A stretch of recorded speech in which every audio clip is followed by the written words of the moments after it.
JP news. మనుషులలో రోజు రోజుకు మానవత్వం నశించిపోతుంది. నోరు లేని మూగ జంతువులు త్రాగే నీటిలో కరెంటు పెట్టి చంపి మాంసాన్ని విక్రయిస్తున్న ఘటన డక్కిలి మండలంలో చోటు చేసుకుంది.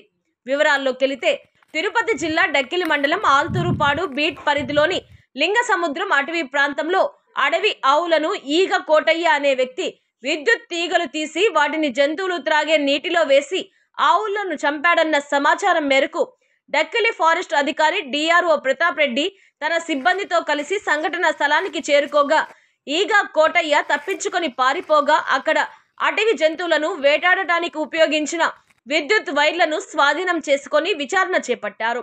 ఈ సందర్భంగా డక్కిలి ఫారెస్ట్ అధికారి డిఆర్ఓ ప్రతాప్ రెడ్డి మాట్లాడుతూ డక్కిలి మండల సమీప గ్రామాలలోని కొంతమంది వ్యక్తులు గోమాతగా కొలిచే అడవి జాతికి చెందిన దొంతు ఆవులను కరెంటు తీసి చంపడం చాలా నేరమని, అలాంటి వ్యక్తులపై ప్రత్యేక దృష్టి పెట్టి వారిపై కఠిన చర్యలు తీసుకుంటామని తెలియజేశారు. మండల చుట్టుప్రక్కల గ్రామాలలో ప్రజలు తమ బాధ్యతగా తీసుకొని ఇలాంటి పనులు చేస్తున్న వ్యక్తుల గురించి మా అటవీ అధికారులకు తెలియజేయాలని కోరారు. ఈ కార్యక్రమంలో గార్డ్ పెంచలయ్య మరియు ఫారెస్ట్ బీట్ సిబ్బంది మొదలగు వారు పాల్గొన్నారు.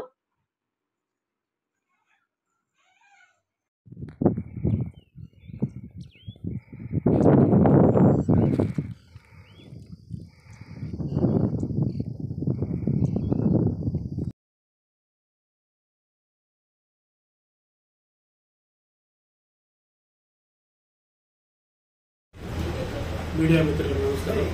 నా పేరు ప్రతాప్ రెడ్డి. నేను డక్కిలి డెప్యూటీ రేంజ్ ఆఫీసర్గా పనిచేస్తున్నాను. మనకు ఈ డక్కిలి పరిధిలో 65,000 హెక్టార్లలో విస్తరించినటువంటి ఈ వెంకటగిరి హిల్ రిజర్వ్ ఫారెస్ట్లో సుమారు 10 నుంచి 15 దొంత ఆవులు మందలు. దొంత ఆవులు అంటే ఇవి అడవిలోనే సహజసిద్ధంగా అడవిలో నివసిస్తూ ఒక్కొక్క మందలో 200 నుంచి 300 ఆవులు ఉంటాయి. ఇటువంటి ఒక 15 నుంచి 20 మా రికార్డ్స్ ప్రకారం ఉన్నాయి. ఇవి తరచుగా అడవిలోనే ఉండి అడవిలోనే మేస్తూ కేవలం నీటి వసతి కోసం అప్పుడప్పుడు గ్రామాల సమీపంలోకి వస్తుంటాయి. ఇవి ఎవరు కూడా విలేజర్స్ కానీ వీళ్ళు సాకినవి వీళ్ళు పెంచినటువంటివి కాదు. శాశ్వతంగా ఇది వైల్డ్ ఎనిమల్స్ అయింది. అయితే ఇటీవల కాలంలో గత 2-3 నెలలుగా స్థానిక గ్రామస్తులు కొంతమంది ఈ పొలాల దగ్గర ఉన్నటువంటి పవర్ కనెక్షన్తో వాటికి కరెంటు తీగలు ఉచ్చులు వేసి వీటిని చంపి వాటి మాంసాన్ని విక్రయిస్తున్నారని చెప్పి మా దృష్టికి వచ్చింది. గత 2-3 నెలలుగా మేము దాని మీద పూర్తి నిఘా పెట్టున్నాము. ఒక నెల క్రితం కూడా మేము దీని మీద ఈ విధంగా కామధేనుపై కషాయ కత్తి అని ఒక రిపోర్ట్ మేము పై అధికారులకు కూడా మేము ఇచ్చున్నాము.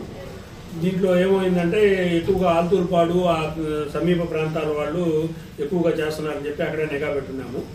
వాళ్ళందరూ కూడా కంట్రోల్ అయ్యారు. ప్రతి శనివారం జనరల్గా ఆదివారం రోజు ఇటువంటి జరుగుతున్నాయి కాబట్టి ప్రతి శనివారం అందరూ కూడా అడవిలోనే ఉంటూ మేము నిఘా పెట్రోలింగ్ పెంచి కంట్రోల్ చేస్తూ వచ్చాము.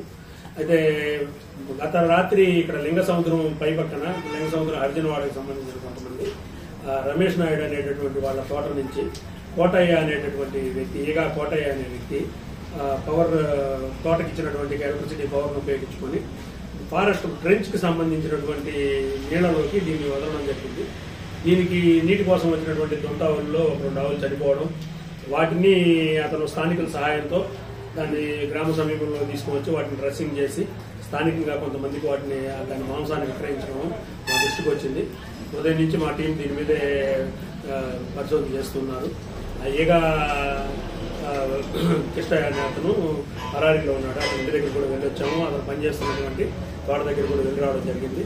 అతన్ని ఖచ్చితంగా మేము అతనికి తగిన చర్య తీసుకుంటాము.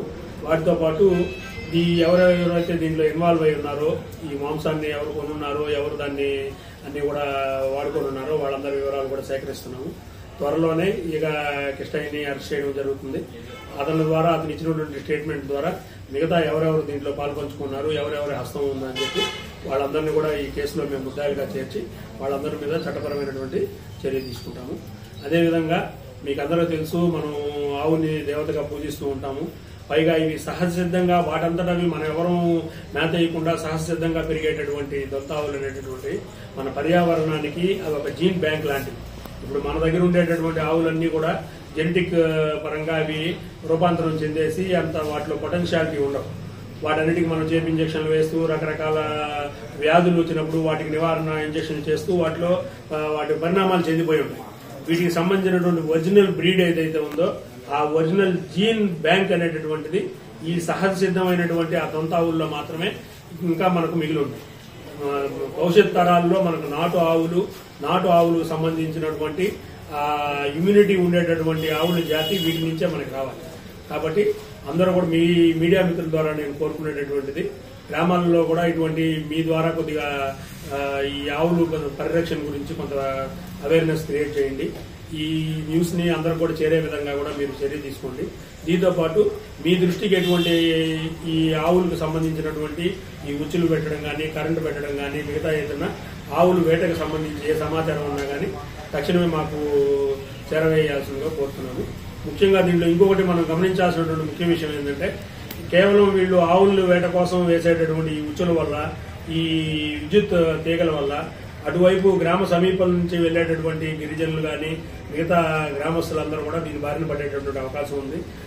అలా జరిగే ఏదన్నా మానవ ప్రాణం కూడా పోయేటటువంటి పరిస్థితి ఉంది. కాబట్టి గ్రామస్తులు కూడా దీని గురించి బాగా అవగాహన పెంచుకొని మీరు కూడా కొద్దిగా జాగ్రత్తగా ఉండి ఇటువంటి వాళ్ళు ఎవరన్నా చేస్తున్నట్లయితే వెంటనే మా దృష్టికి తీసుకొని వచ్చి వాటిని అరికట్టేదానికి మాకు సహాయం చేస్తుందో కోరుతున్నాం. ధన్యవాదాలు.